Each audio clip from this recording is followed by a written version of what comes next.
So as I told you, Lucille Dumont couldn't come because her grandpa deceased, and she was supposed to send me her paper, but I didn't receive it, so I wanted to read it.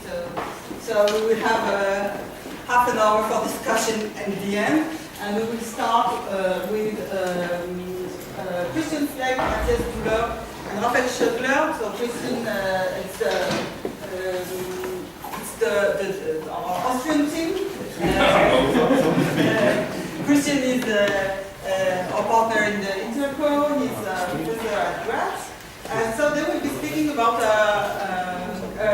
the results of a research they've done on SSH scholars in the press, a comparative analysis of public intervention of SSH scholars during the EU parliamentary campaign 2014. Yes, thank you very much for letting us speak about this research as well. This research is actually part of an indicator that is part of the handbook of indicators, where we're trying to kind of evaluate science to public contributions by SSH scholars, and we figured that it might be more interesting to focus on one specific case and try to get data from as many countries as possible. As you have seen, those were all the newspapers that have been analyzed during the parliamentary election campaign to get a picture of the contributions of SSH scholars in these newspapers, and how the arenas, or how these newspapers provide space for such commentaries by SSH researchers. Yeah, maybe some initial thoughts that we had on why we did this kind of research. Well, the one idea is that SSH scholars actually quite regularly play an important role also beyond the ivory tower of academia. And then maybe more generally, the individual scholars, but also SSH disciplines, base their legitimization on contributions that are larger than merely academic ones. One could even go so far to say that the very existence of SSH is established on this communication with a larger audience that it is interested in learning about certain aspects of our societies and to reflect on these ideas. And yeah, that's why we thought that we'd focus on these contributions that reach a quite large audience.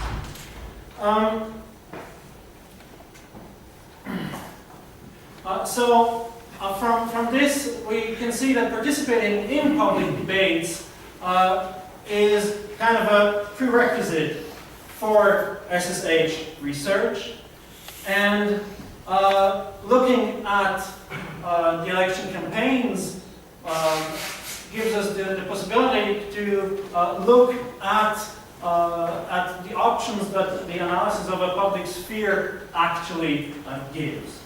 So, we did not do this research on our own, but together with a group of colleagues from several European countries, we tried to study this field. Maybe some background on the methodology. We did a kind of media monitoring of newspapers in May 2014. This means before the election and a few days afterwards.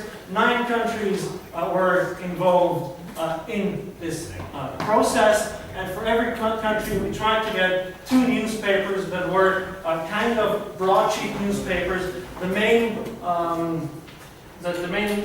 aspect that every newspaper had to have is some sort of comment section, some sort of commentaries, also from people that are not journalists, so from people who come from outside. Yeah, maybe the newspapers once more just as an overview. And yeah, for every newspaper we tried to gather certain variables that deal with 3 different dimensions. On the one hand, the newspapers themselves, on the other hand, the articles, and third, the authors. The aim of gathering data about the articles was that we wanted to get kind of a quantitative overview of the phenomenon. We wanted to characterize the arena offered or also claimed by SSH researchers in national newspapers. This means that we kind of got some basic data on it, like the date, obviously the title, page number, in what section of the newspaper this was, what kind of article it was, so is it an interview, is it a column, is it an opinion piece. We also gathered some free keywords on the content, and later on we also categorized it, whether it was a domestic or foreign comment. That means if the person contributing was part of was a national or part of the local academic field or not. And then the second part was some variables on the visibility of articles in the newspapers. That means we gathered data on the length of the articles relative to the page, on the location of the headlines, whether it was a lead story or not, what kind of graphical representations there were in there, is there a picture, is there a cartoon or anything that goes with the article, is there any representation of data, almost none, to say one little aspect, and then if there is some highlights in the text. We used this last aspect to build a article visibility index. Yeah, but I'll get to that in a second. The second ones were the author, and there we went in 2 rounds. Our international teams gathered all the data that they could get out of the newspaper: name, gender, age, description of the person in the newspaper, academic and disciplinary affiliation, and whether it's a regular contributor. And then in the second round, to kind of get a measure of how prominent these people are and how visible these people are on an international scale, we tried to gather different indications for that, like the Hirsch index, Google Scholar citations, the number of biographical Wikipedia entries, so how many languages does an individual have in Wikipedia, and Google search results. Obviously, there is quite a few constraints to these data, but we will not talk about these today. Today we want to present the main results that we could find. And to do so, I would like to, first of all, give an overview of the visibility of articles by newspapers. So you have here the countries and the different newspapers. And here we can see that the newspaper where articles by SSH researchers have the highest visibility is Le Figaro, where they have the lowest on average is Katimirini from Greece. We had articles reaching from 0.9 till 0.1, so the index gave a quite large possibility of articles in our sample. But maybe more interesting than the extremes are to compare some similar newspapers, or newspapers that we would think of as similar, like the Süddeutsche Zeitung, Le Monde, and also Volkskrant, which have a similar layout, which looks similar, which means that as they do have a very similar average visibility index, our indicator seems to work. That's the one thing. And that it is relevant to look at this indicator when some authors receive more visibility than others, which leads me to one first conclusion, which is kind of a cross table of the prominence of the authors and the visibility offered in the newspapers. This means people who have 11 to 19 biographical Wikipedia entries versus people who have 0, 1, or 2 to 10. And here you can see the average visibility of these articles seems to be larger, or seems to get larger when people get more prominent. So the most prominent sociologists have more visibility. Whether this is because those researchers publish in newspapers that offer higher visibility, or whether that's kind of an indication of a matter effect, is a different question.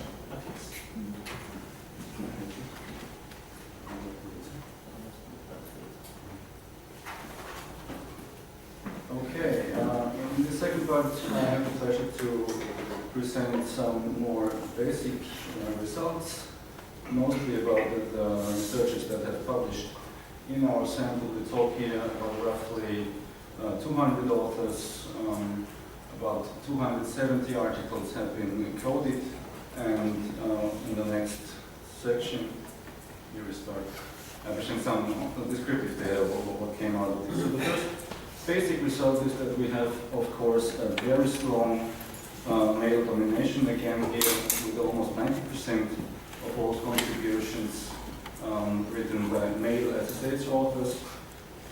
We counted here the articles and not only the authors, so each article written by a male author is here in these tables. So that these are of 246 contributions, 211 written by male authors. And there's relatively little variation. We see here most are relatively near to the mean. Only one newspaper stands out, which is the Romanian Romania Libera, where we have more than a third of articles actually written by females. In terms of age, we are here around a mean of 56. So that means these authors that contribute here are in a relatively established age already. Again, relatively little variation over the newspapers, with one very notable exception to which I will come later again, which is the Italians, here with 70 years, so a relatively old crew. They also found the most prestigious, and we'll talk about them a little bit later. Otherwise, well, approximately early 50s. Right. Well, this here is one of our central indicators, as Rafael explained before shortly.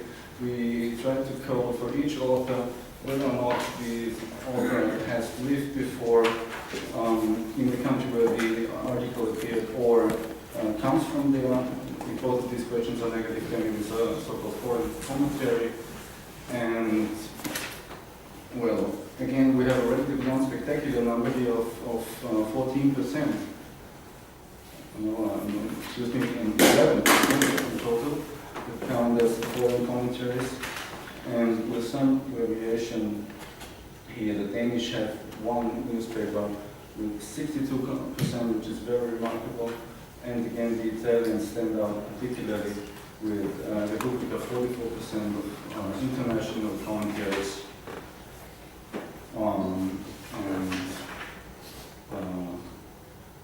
Yes, and most others, well, we have a number of countries where not a single commentary has been written by foreigners. The Greek newspapers here, but also the Czechs very low.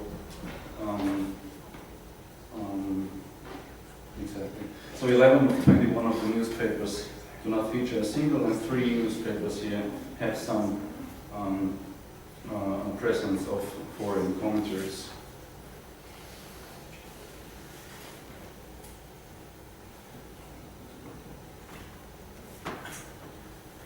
Okay, the next. Okay, these are. Okay, I'm sorry. Well, the prominence, as Alfred explained before, we also counted how prominent these authors are. We have on the one hand here academic prominence by the Hirsch index, and the second is the number of languages in which the Wikipedia articles are available. We have here 3 countries, which is the Czech Republic, Greece, and Romania, with overall very low prominence of its authors.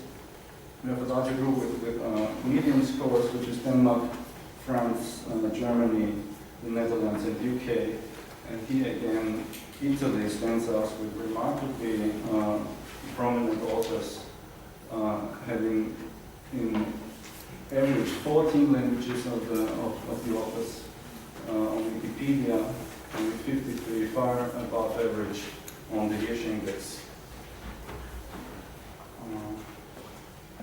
And this year, maybe the most interesting last table I want to present, we also counted which disciplines are represented in these op-eds. And we have one clear winner, which is political science, having a share of more than a third of all articles that we counted. Interesting, well, their age is roughly something below average. They have the highest share of female contribution with 14.4%. And quite interestingly, these comments are the lowest score on foreign commentaries. These are all domestic commentaries. Very often scholars that seem to be established within their countries, but not really international. The second group of disciplines here, then economics and sociology, still relatively visible. Economics stands out here by far the most international group. Average in age, also gender quite average. Sociology, on the other hand, are particularly older. But then the mean, I think the mean is 56, and the sociology is around 62 years. They are predominantly male and a little less internationally demanded than the average. And we have lastly a third group of three disciplines with law, philosophy, and history, approximately 6 to 7%. Interesting thing here, maybe, is that lawyers, although being the youngest of the group, have not a single female author, while philosophers, the oldest, are at least a little bit above average in female contributions. So, to conclude, the most important results that we found is that we have a very male-dominated public sphere in these newspapers. What we call as a European public sphere, that's an international public sphere. This is actually only visible in some traditionally prestigious arenas. Republika stands out, but also Denmark, and to a degree the British newspapers and French. We see an east-west divide when we watch the prominence of the authors. Otherwise, we found mostly national scenes where intellectuals comment. And discipline-wise, we have quite a leading discipline here, opinion leadership in political science, economics, internationally very active, and sociology seems to be of waning relevance with a relatively old and predominantly male population. Thank you.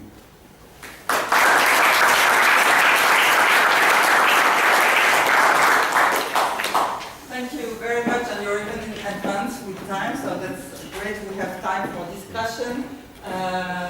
Yves. Brief question. What's your definition of visibility on this table? Because I saw visibility. Second, where do your H-index come from? And do you make average of the H-index for journal? When I see H-index, when I see visibility, how are they defining visibility? Visibility is the visibility of the articles. Yeah. Yes, so in the paper. Yeah. Is it on top of the page? Does it fill half of the page? That's the visibility. Yeah? Okay. If you are a reader, you see it, or you have to search for it. Perfect. We had these variables. Okay, I waited. I didn't want to go into all the details. And where does the H-index come from? The H. Because you have an instead of the H-index, which I know pretty well. The Hirsch. Yes, H-index. Yeah, the Hirsch. From publish or perish. Okay, good. Yeah. And you make the average for the journal? No, we used the author's name and put it into this publish or perish and tried to eliminate those with. Yes, I know that, but you in the table you show the journal name and then next to it you show H-index, so it's the average of all the people. It is the mean well, for each article we have the H-index of the author, and the mean of these numbers is here. Thank you. That's what I wanted to know. Victor and then Jean-Pierre. Yes, well, I have to strike like a kind of critical note, a basic critical note. And if I'm thinking of what Bourdieu would have said, that kind of black box sociology, he would probably call it a kind of sociology sauvage, in the following sense, that all your data, what you have mentioned, what you have cited, are utterly unreflected and decontextualized. You don't know what their meaning is because you can't compare them to the real population out of which these authors emerge. The best example is probably the data relative to disciplines. Saying that economists are more often there than sociologists by itself doesn't mean anything if you don't put it into the context of the quantitative distribution of members of the related disciplines within the market they are working. No, you're completely wrong. We are not doing disciplinary history. We are but you are quoting disciplines as a variable which explains something. You say more economists, less sociologists. Wait a moment. So what's the meaning of this? Just The meaning is the following. Please let him answer. Okay, There have been 5 weeks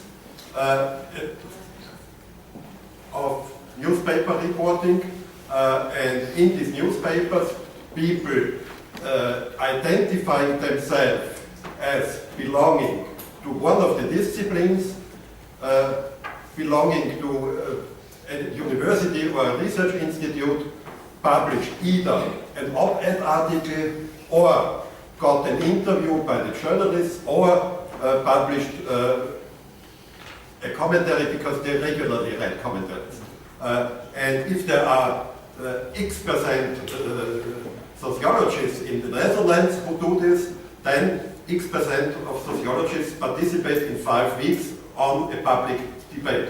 This does not say anything about the distribution between disciplines in a particular country. Yeah, but then what does it mean? It doesn't mean anything. It means the following. An average reader of a newspaper does not be interested in the distribution of disciplines in his country, but he is interested in the contributions of scholars of different disciplinary background. So a reader can get, for example, the impression the economists contribute much more to the public debate than the anthropologists. And they are considered as experts. So what? They are considered. Yeah, that's public sphere analysis. Okay, now, what is much more interesting, I think, which is behind that kind of data, is the basic fact, and this concerns all of our studies, that the disciplines we are studying have market positions in various markets, and one of the markets is this public market of political debate or public debate, whatever, and there is a basic inequality among disciplines if you compare, for example, psychology, demography, sociology, or pedagogy. Because some of these disciplines have a large public market, others have very limited public markets, and actually you can even say that there are several sub-markets upon which each discipline might place intellectual production.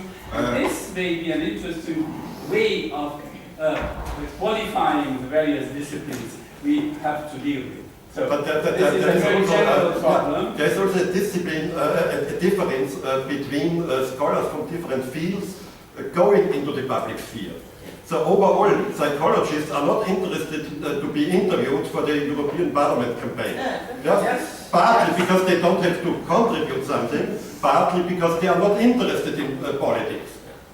And if you go, we didn't do this here because we didn't want to go into name dropping, but looking at the names, you can see it consists of 2 groups. There are, on the one hand, these media celebrities like Baumann, Giddens, Ulrich Beck, and others.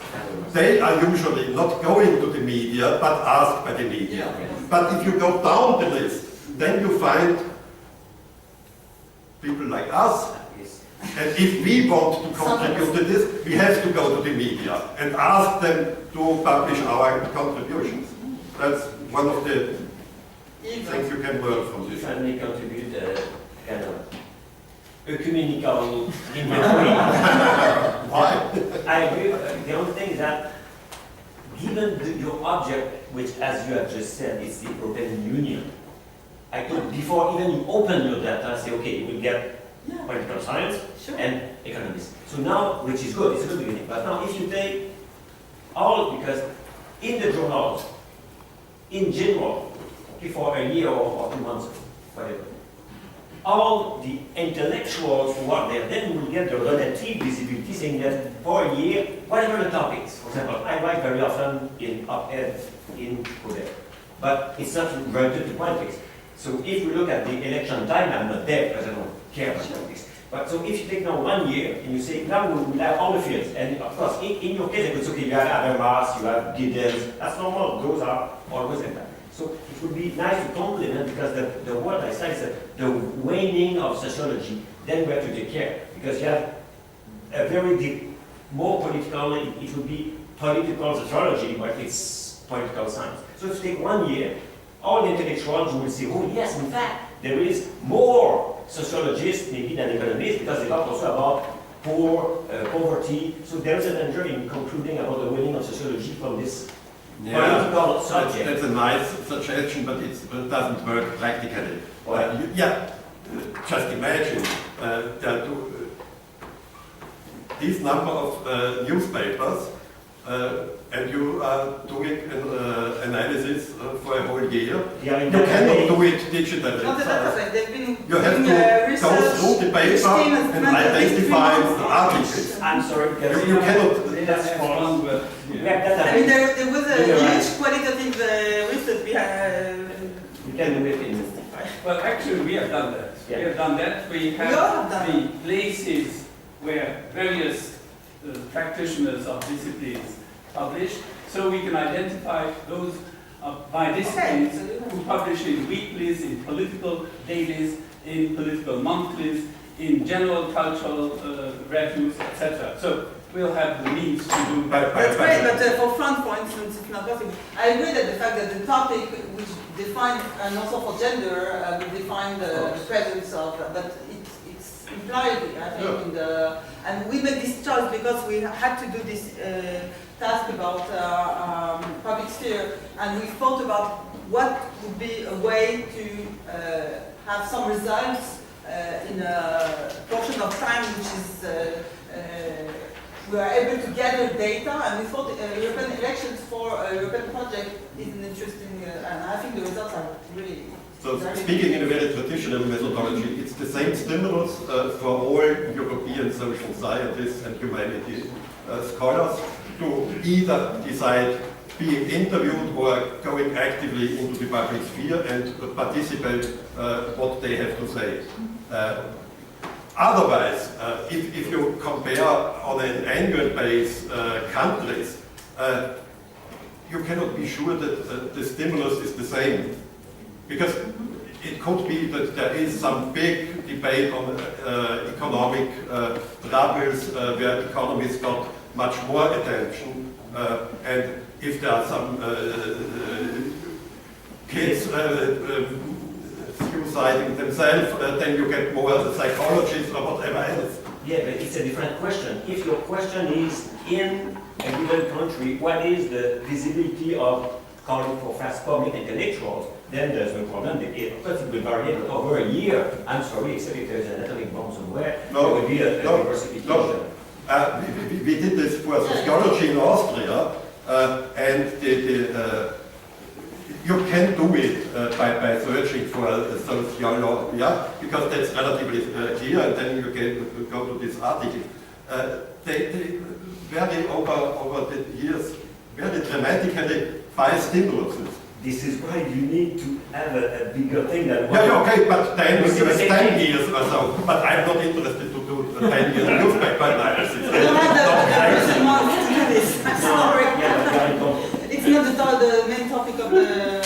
I know, but I mean the conclusion will be, as you said, the conclusion will have to be limited. It is discipline, but it's something. Not the meaning of sociology. There's another big man in our discipline, Robert Merton, who advised us to look for a strategic research site. Of course. And the campaign is relatively strategic research site, similar to fleas or other gene analysis. The research site is strategic, but the meaning of sociology is non-sequitur. I think it reflects the disinterest for Europe in sociology in France. It is, or in other countries. It is a result. I mean, it corresponds to the state of the discipline. You don't find any scholarship on its political scientists and economists working on this issue. I mean, it does reflect something. I think it also obviously reflects. Yeah, I can say in France, I know the state. National interests in the European lands. You said this before. Mom, sorry. I'm just saying it also obviously reflects, I think this came out specifically in the UK thing, interest in the European elections. Exactly. So the topic itself Yes. is determined to some extent. Yes, it is. of course, Exactly. But that's the point. And then there are some side effects. So, for example, there is a high correlation between this Hirsch index and the number of Wikipedia entries, which is surprising for me. The problem is that the H index is correlated 0.9 with the number of papers. Yeah, And then it is of course. correlated by definition about 0.8 with the age. You cannot have an H Yeah, index of of course, 50 yeah, and be 30 years yeah, old. yeah. So no, there's no surprise with the correlation. The reason the average age you said is 52.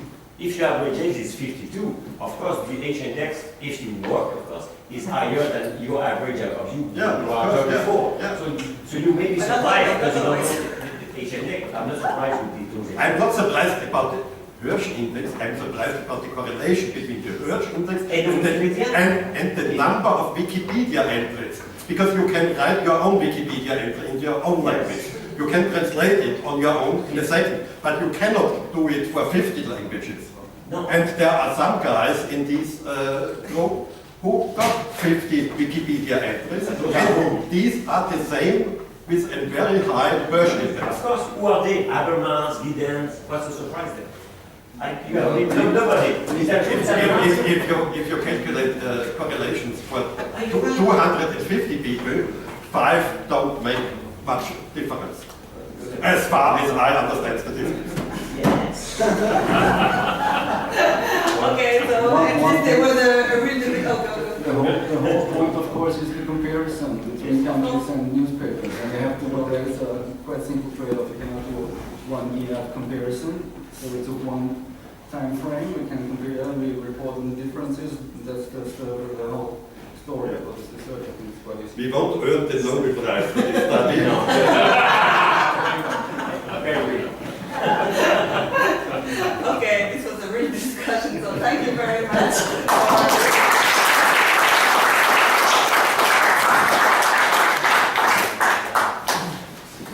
And now, sorry, we'll hear our last speaker for today. And we are going back to Hannah Arendt.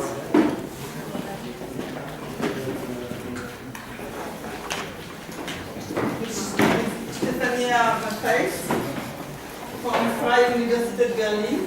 She will be speaking about the totalitarian paradigm in the work and the reception of Hannah Arendt at the beginning of the end of the Cold War in the United States, German Federal Republic, German Democratic Republic. Okay.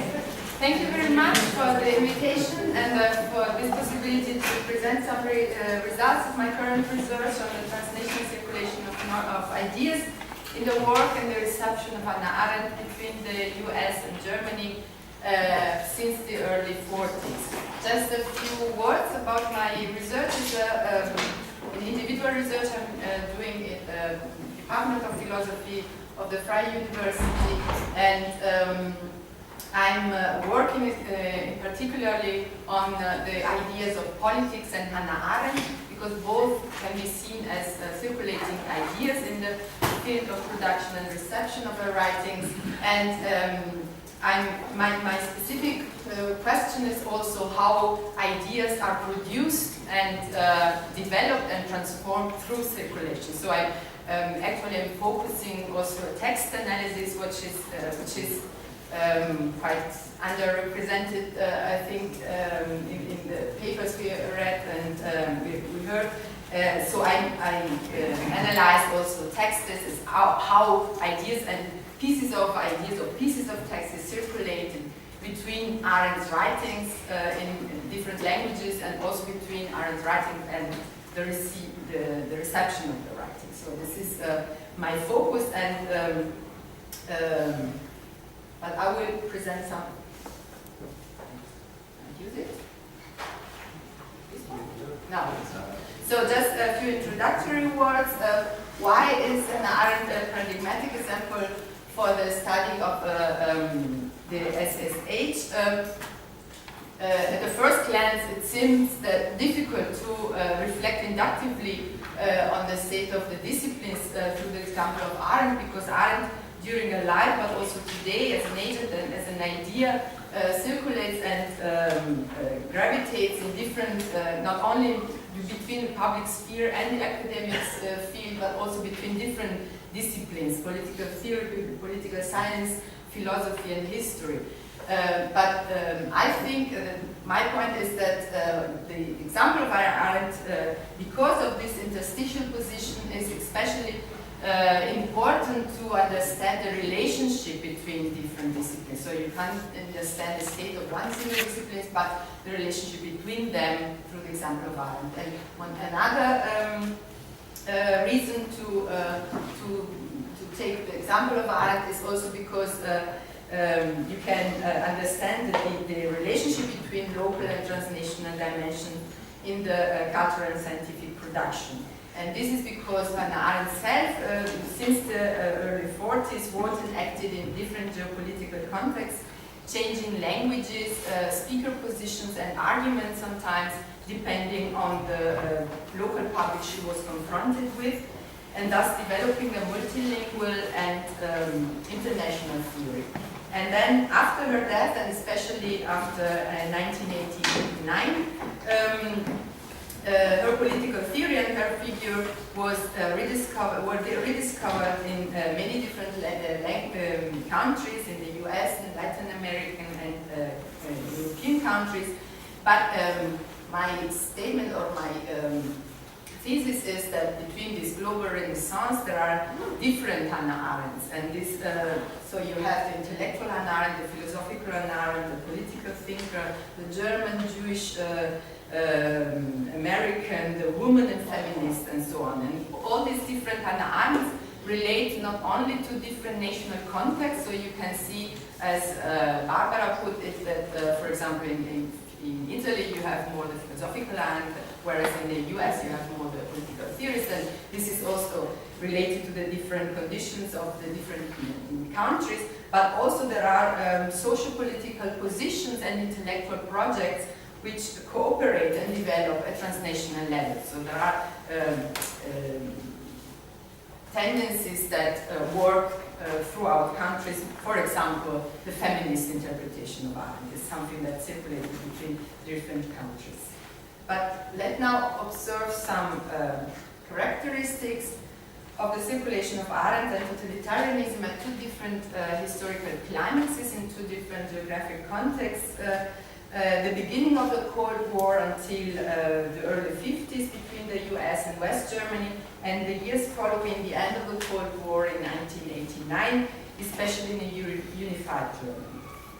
The first climax in 1941, after her arrival in New York as a political refugee from Nazi Germany through Paris, Hannah Arendt worked as a journalist, a lecturer, and essayist among the field of the Jewish American and Jewish European intellectuals, which was experiencing structural changes and was challenging the cultural and academic landscape of the US.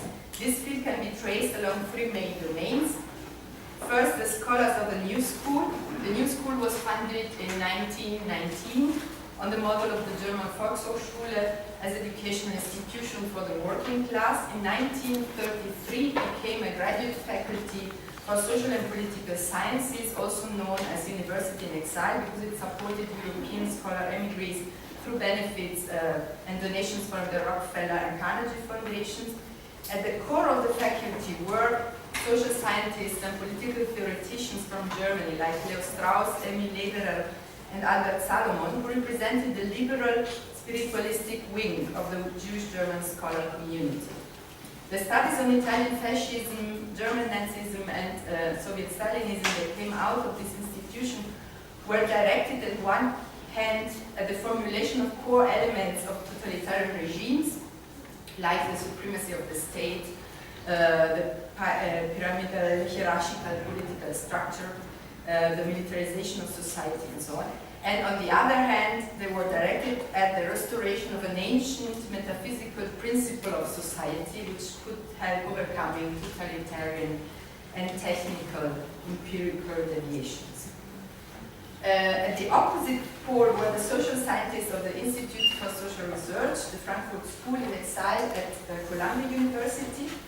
Under the direction of Max Horkheimer and Philipp Pollock were Herbert Marcuse, Franz Neumann, Theodor Adorno, Otto Kirchenheimer, and others. The institute was affiliated with different universities but was economically independent.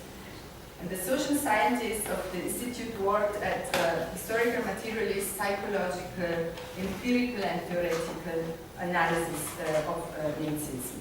They produced some of the standard work on the topic, such as Behemoth from Franz Neumann, The Dialectic of Enlightenment of Adorno and Horkheimer, and Permanent Revolution of Sigmund Neumann.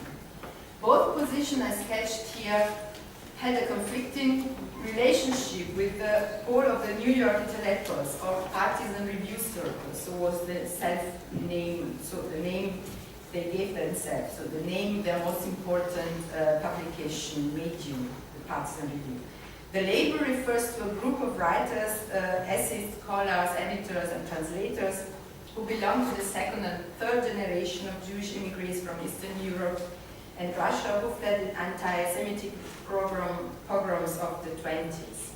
They grew up usually in worker, socialist, and educated families and were long excluded from the elitist and anti-Semitic university system of the US until the late 40s, through the economic and structural expansion of the American university, they could reach some academic positions. So the conflict between the New York intellectuals and the Jewish German emigres concerned their different prestige position and working condition in the American society. The New York intellectuals had the linguistic advantage, whereas the German Jewish scholar had the educational one. They represented the elite of Bildung and the better Germany. Hannah Arendt's position in this constellation until the publication of The Origins of Totalitarianism in 1951 was a hybrid one. She was not continuously involved in a specific group, but had connections to all of them. She wrote as a freelance essayist in the Jewish magazines of the New York intellectuals, for those of the liberal social scientists, and for academic journals on social history. Arendt attacked the sociological and psychoanalytical position of the Institute of Social Research, as well as the empirical functionalist position of the social and dominant position in the social sciences, but she was also critic of the spiritual metaphysical position of the German Jewish theoreticians.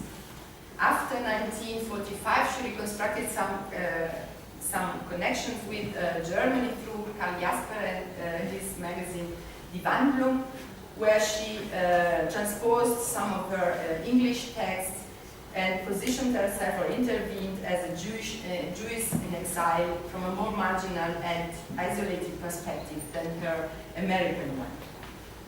Arendt cultivated her being an independent intellectual at the margin, using the figure of the conscious pariah, which she borrows from Bernard Lazare.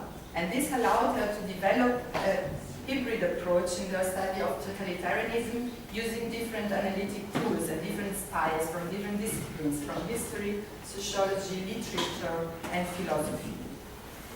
With the publication of The Origins, some relevant aspects changed in the field of circulation of Hannah Arendt and totalitarianism. In contrast with her other standard analysis of the topic, Arendt was more engaged with the philosophical question of the production of a new mankind through total terror, the surplus man to be annihilated. She conceived totalitarianism as a sort of anti-politics, an instrument of destruction of man's capacity to act and revolt spontaneously. With the publication of The Origins, Arendt got the recognition of her peers and antagonists in the academic and intellectual field of totalitarianism. For the first time, and from all directions, Hannah Arendt was perceived as Hannah Arendt, a transdisciplinary and transnational scholar, a passionate and independent, brilliant and profound, courageous and partisan intellectual.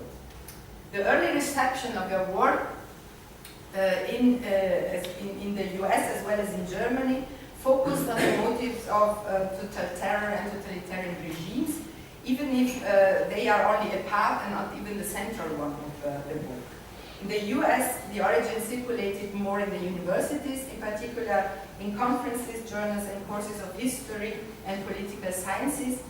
In West Germany, it was read almost among politicians and intellectuals in relationship to the conflict between Eastern and Western Germany.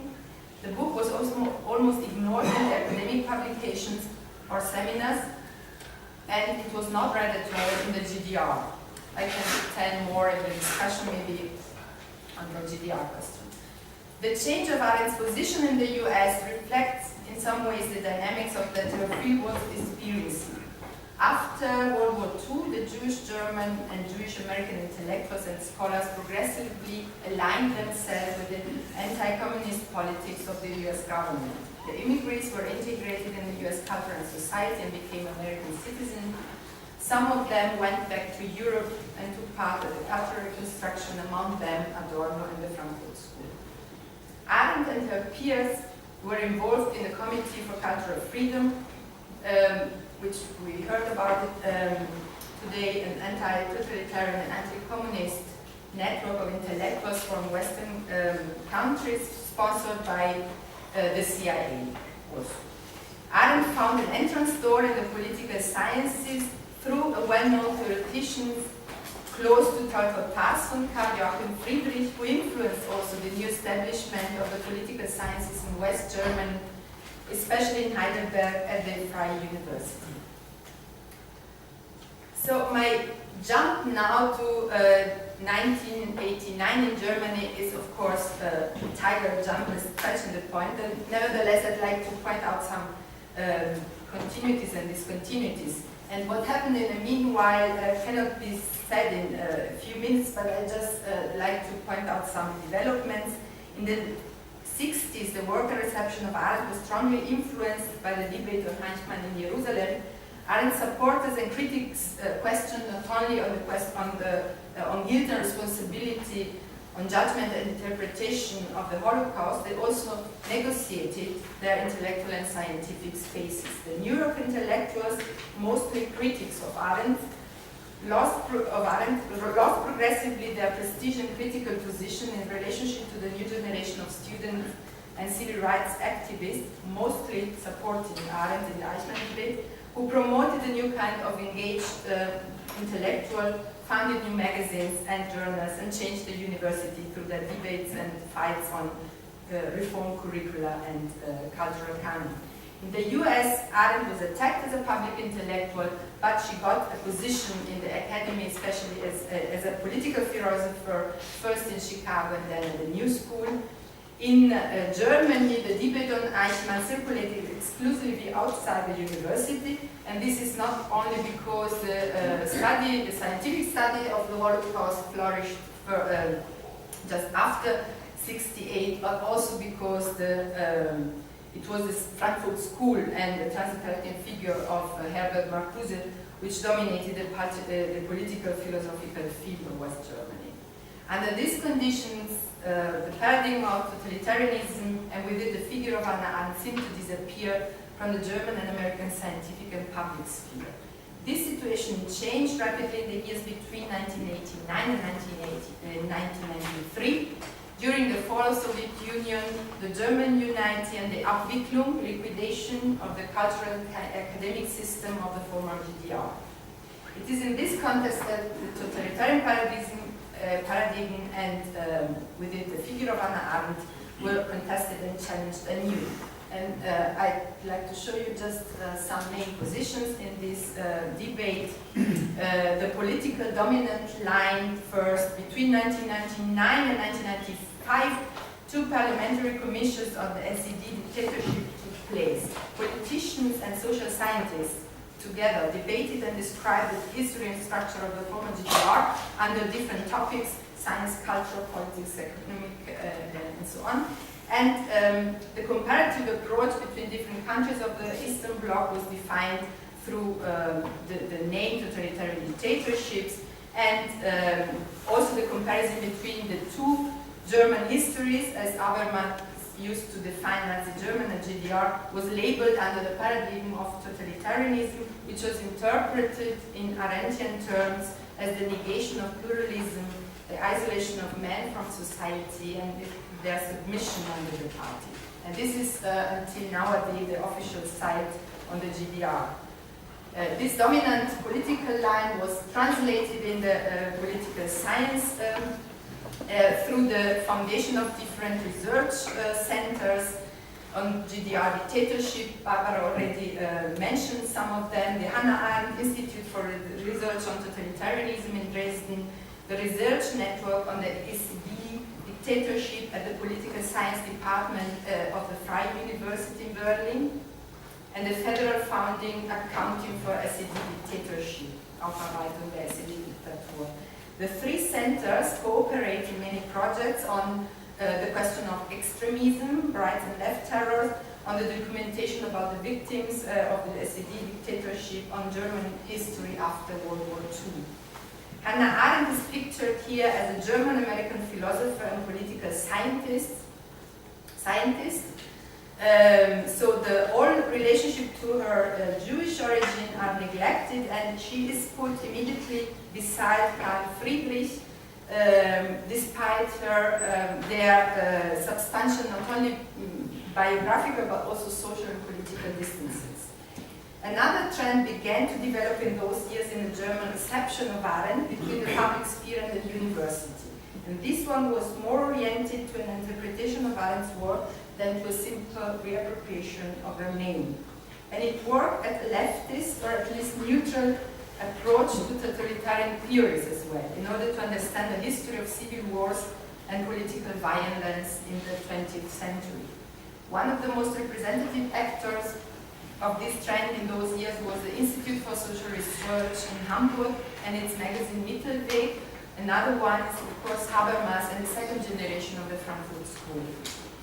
So I stop here in 1993. What happened afterward, we have heard from Barbara. After those years, the Arendt reception exploded in Germany and elsewhere in Europe. Through the debates on totalitarianism and the translation of an American debate of the 80s on the relationship between Arendt, Adorno, and critical theory, Hannah Arendt was perceived also in Germany more like a political theoretician than a hybrid intellectual.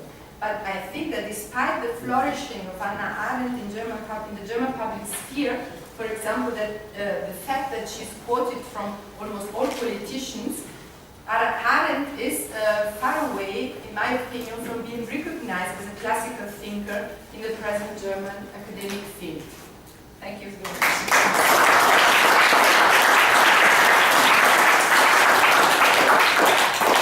Thank you very much, Stephanie. So, yeah. I'm not sure whether you got some of the stories right, at least in your presentation. Hannah Arendt, to put Hannah Arendt in any way nearby the Horkheimer circle in your first graph, it's completely misleading. She hated these guys.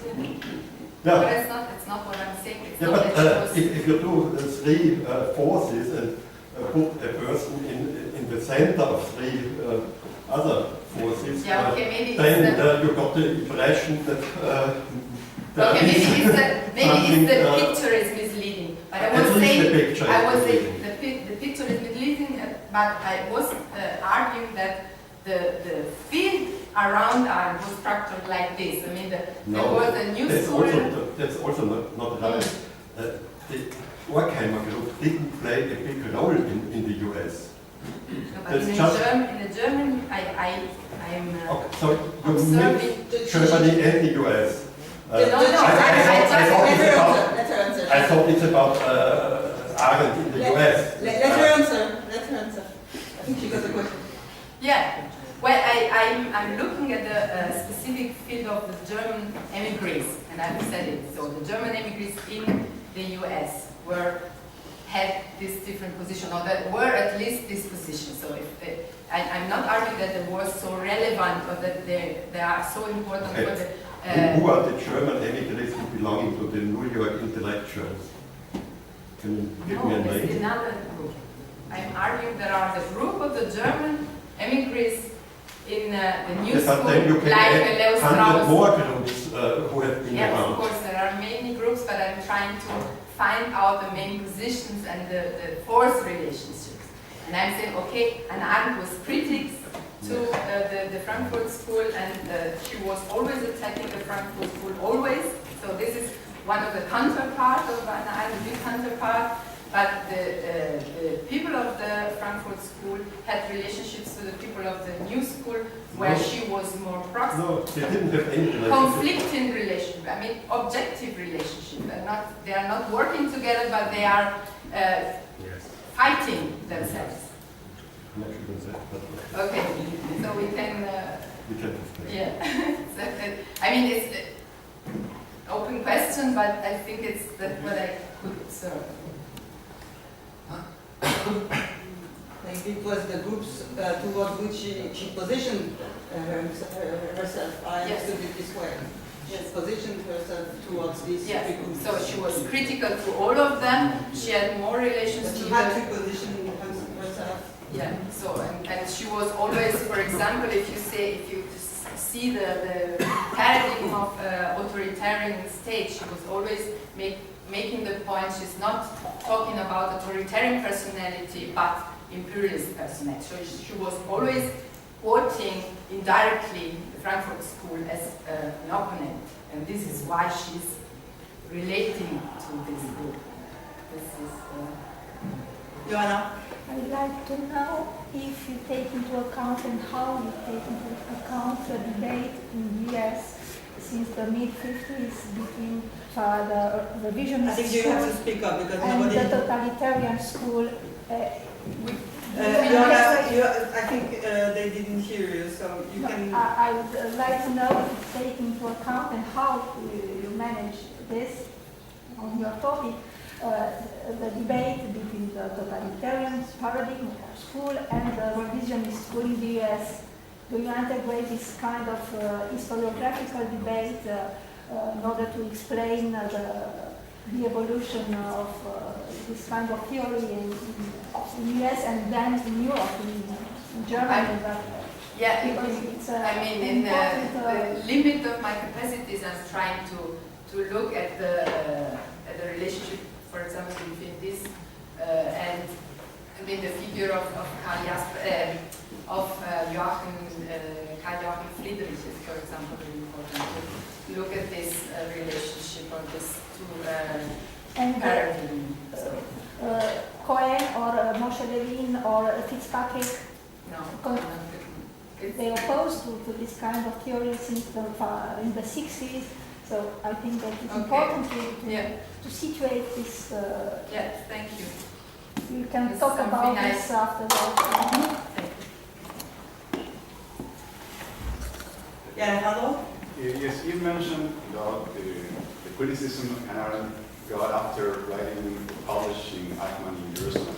Within the intellectual milieu, I would like to know if it's relevant or you have studied the reception or the criticism in a wider milieu, in the Jewish milieu of the States, because during that time, the Jewish leadership shifted towards Zionism. Before the Second World War, it was half and half, it was not explicitly Zionism, but after the Second World War, it became much more Zionist. So, what happened in the Yeah, this is one of the, I mean, I'm working on some highlights and climaxes, and one of them is the debate on Eichmann, and then you can see through this debate how this a reconstruction of the field and of the Jewish community in the US. And this is, I just put it in some words, but the thing that most of the Jewish establishment in the US was against Arendt, and her supporters were more the people of the university, and the next generation is also saying something about the structure of the field, so it's something that can relate with this debate. Another question? Yeah. I will follow up on my question previously asked about Arendt in the GDR. Let me briefly describe the reception in Czechoslovakia. There was this anti-communist opposition which read The Origins of Totalitarianism, of course. A translation was made illegally in 1980s, and also the Vita Activa, the human condition. The main ideas were totalitarianism in its Stalinist or Nazi form, and also the denial of the importance of the social and the economic from the Vita Activa. And then you have a less kind of prominent reception in the more left-wing groups who read on revolution maybe, and this kind of tension persists in the Czech reception. But was there something similar in the GDR? No, I'm afraid not. I mean, it's the history of the GDR is actually a history of not reception, as far as I could see. So I looked intensively in my PhD studies on the philosophy of the GDR, and the philosophy you see no publication. So what you can find is, but you have no data. It's just what people tell you, and people tell us about reading groups and oppositional reading groups close to the church, to the Reformed Church, and they were reading actually more the philosophical Arendt than the totalitarian or the political one. And things changed then immediately after '89. It was this then appropriation or quick appropriation of theories which could help reflect the transformations. And so people like Gauck or dissidents or right activists then read Arendt and just uses some formula like freedom from totalitarianism, freedom to act, and plurality and so on. But it was just something very quick and which came after the end of the GDR. This is what I could say. The other, in Poland, for example, was another reception that was very significant, but I think it also had to do with the translation. So you didn't have the problem of translation in GDR, so you don't have this. Okay. Baba. Just a question about the dissident of the GDR, because after 1989, also after that, the political enemy of the GDR state there was not more. There is the phase where they take different political orientation with the CDU, with the Christian Democratic Party, or with the Green Party, the Bundes 90, or with social democracy. If you also follow the different political orientation of dissident that was involved in Anna Arendt, reading in Anna Arendt's work. Yes, I haven't done it yet, but it's something that I can, I should look at. So the green line between the German, so I will consider the origins, GDR or GFR, and then political lines.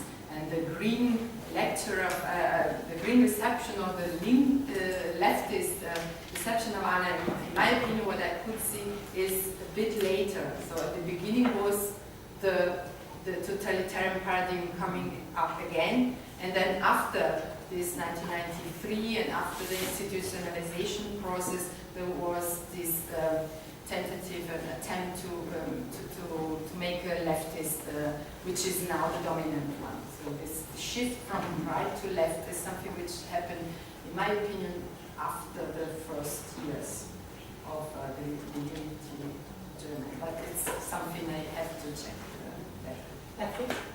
Could you just maybe elaborate a little bit on sort of the theoretical framework you're using? So you're trying to explain diffusion and reception of Hannah Arendt. So what are the factors you think are sort of crucial in general for the diffusion reception of key authors? Yes. And how does it relate to your thing? Yes, thank you. Well, I consider the authors, their trajectories, their biography, their academic or working position, and their position to Arendt. Then I consider, so the actors as the agency is one aspect, then the institution and media and places of circulation. So I look at journal, type of journals or type of publication, but also the situation. So if it's difficult, it's different if it's a conference, a public conference on Arendt, or if it's a PhD doctor. So it's different type of production. And actually, what I'm trying to do is an inductive.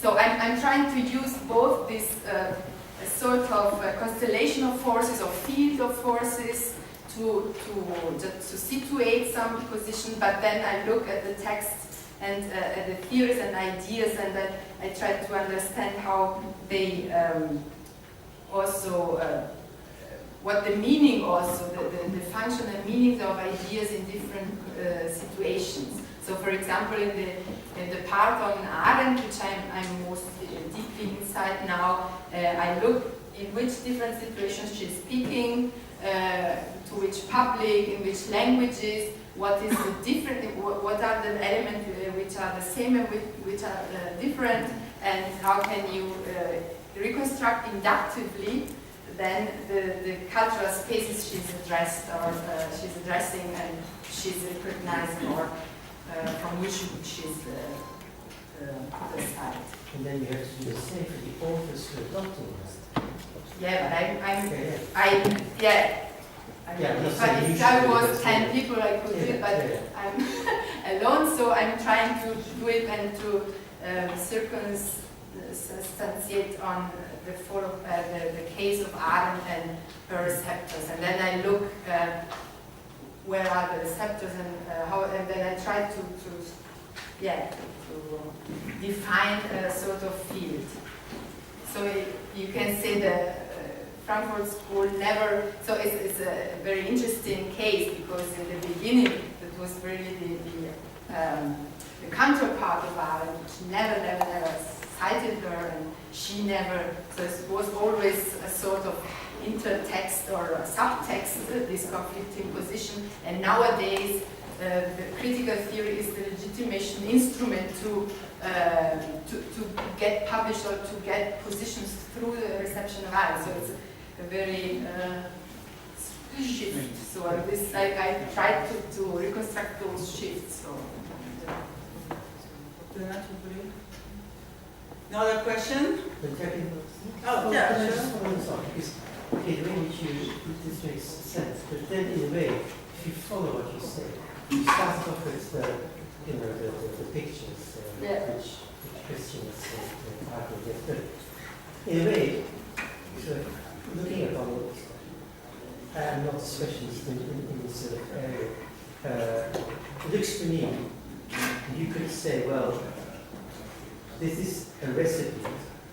The way in which she positions herself as an outsider is a recipe for a lack of success in the diffusion of her ideas. So it seems to be an odd case in that sense. So how can you explain that her ideas caught on? Of course you can say she had brilliant ideas, but sociologically that's not a very strong argument. What is it? So you mean how is this position or this other one? Or I don't understand really the question. So this is the case of a marginal position or an outsider position, exactly. So and then there's the reconstruction of the field of totalitarian discourse, which became more, which became legitimized and less an enterprise of the German or European immigrants and more an enterprise of the US government in the collaboration with So the Congress and Congress. And and she intervened, I mean, also, obviously not consciously, but I mean, through this work, which was 10 years long work. So she published 10 years about the topic before she got the publication, and then she was recognized. So and then there was the first the first reviews, and then there was the first immediately this picture of Hannah Arendt and the scholar of Jaspers and Heidegger, and so it was really becoming Hannah Arendt. So then after one. Yes, it's a suggestion, as you may have seen, I like quantitative analysis. So have you looked, for example, at Gistol, the occurrence of totalitarianism in Gistol? Yeah. Okay, and but I don't have. I mean, I'm not collecting data and numbers. I looked at it, and it's a bit difficult in the period of the 50s, but there are many things. And then for example, the reviews. I looked at many reviews, registers, and so on. But I'm not then doing statistics or. No, because it would help, because that there are reviews of the book makes sense. In journal, you will have the book come out, they will have reviews, but then the taken up of the count of the work in articles is a different thing. So at least I would look at, okay, those are book reviews, that's fine, finished. But if they are taken up in articles in academic journals, then you have in the intellectual field, for example, the concept of film is not just in book review, it's in sociological papers. If in political science, they use that as a concept, or they don't, I think it gives a lot of information about what it means to be adopted. No, that's the things that I consider, of course, but not with then results on quantitative data. But then I look at. So you look at a number, then you write a nice sentence to talk about. No, I collect, I read them, and then I look how they, the significance, for example. There have been at least 10, if I remember correctly, 10 books written by German emigres with totalitarianism in the title or in the subtitle or in the content. And I did some quantitative analysis about the reception of these books, and Arendt is not on the top. Others are much more recognized very early on, but she belongs partly to this field and partly she was an outsider in political science because she was never a scholarly, academically based author. She was always more a journalist or something like this. So this is something which happened after the Eichmann debate, and even until her death, you can say that she's not integrated fully in the. She was not interested to become a boring academic. Yeah, you can say it like this, or she wouldn't. No, She was a woman in a context where it was difficult to. No. She didn't want to go to regularly to the lecture hall. She had many invitations which she refused, so this is true. She had many invitations also in Heidelberg and in Germany which she refused, always with the things where I said that she cultivated this being at the margin. But I also would take it a bit with, I would be a bit careful about it because it was also structural conditions that No structural conditions. She just declined to get professorships. Victor wants to say something. He has Actual remarks. If you want to make things clear about the positional status of the various groups of the German Jewish immigration in America in the early 40s, you just have to read Christian Fleck's recent book, which had just come out. Everything. The second remark is in German. Oh, the recent one. The second remark is a recollection of Renoir, who was my my first mentor in Paris. In the late 50s, he referred to Hannah Arendt as a major figure for his own ideological, whatever it was, situation, because his situation in the French political and ideological space was very similar to that of Arendt. That is, he was far too liberal, far less acceptable on the left, and Hannah Arendt appeared to me, at least, as was considered as a kind of sister soul. But he was a dominant figure, he was not marginal. He was dominant, well, academically he was of course very strong, but he was an anti-communist, and he was not a as Sartre used to say, the anti-communists are like dogs. Yeah, but in the that was a qualification. He had a journalistic. That was a qualification of one of his best friends of the early years. Okay, so it's been a long day,